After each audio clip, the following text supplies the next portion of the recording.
Hope was born in June, but by July it was buried. In the ancient city of Abeokuta, Ogun State, a boy was born on August 24, 1937, into a poor family. His name was Moshood Kashimawo Olawale Abiola. His name Kashimawo means let's wait and see.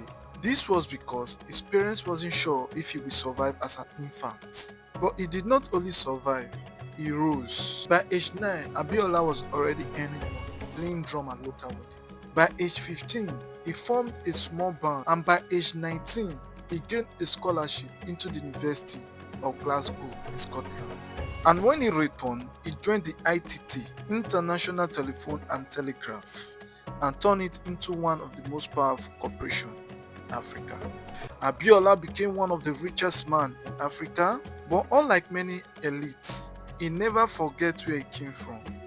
He paid school fees for thousands, built mosques and churches, gave to the university, hospital and orphanage. From Kano to Calabar, he was simply called the pillar of sports and the father of the poor. But in 1993, he did what no other Nigerian billionaire have never dared to do. He entered into politics. June 12, 1993, the day Nigeria chose hope. Nigeria was under military rule, but the people were tired of corruption, the coup, and poverty. So when Chief MKO Abiola ran for president under the Social Democratic Party (SDP), millions rallied behind him. Christians, Muslims, Northerners, Southerners, the poor, and the rich. He campaigned with the slogan, "Farewell to poverty, farewell to suffering, farewell to corruption." On June 12, 1993, Nigeria voted massively. Abiola won in 19 of the 30 states, including his opponent's home states. An unheard of unity in a country divided of ethnicity and religion. It is today was the freest, fairest, and most peaceful election in Nigeria history. But then, the unthinkable happened. The military president, General Ibrahim Babangida, annulled the election with no reason and shame. He claimed it was in the interest of peace. Peace? The street erupts. Lagos burnt protests. Lives were lost.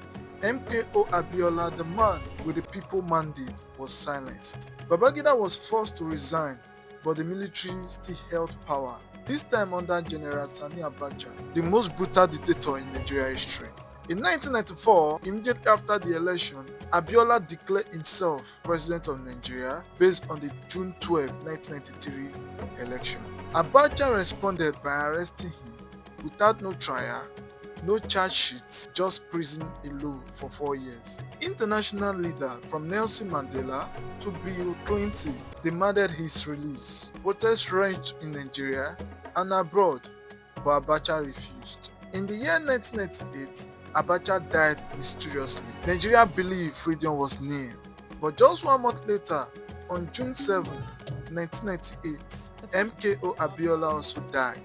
He had just finished meeting a US delegation. Reports say he had tea. Minutes later, he collapsed. Some says it was an heart attack. Others believe it was poison. We never know the full truth. A nation's soul was buried that day. When Abiola died, he didn't just take his breath. He took with him the dream of a new Nigeria. A Nigeria where the ballot mattered more than the bullet. He won the presidency, but was never sworn in. He fought the system, but the system broke him. But his name could not be erased. Today, after decades of denial and distortion, June 12 is now officially Democracy Day in Nigeria. Abiola is recognized as the symbol of democracy in Nigeria. He is the story told in school, news, and museum. MKO didn't die because he failed. He died because he dared to dream of a united, honest, and a democratic Nigeria. And that dream, even if it delayed, is still alive.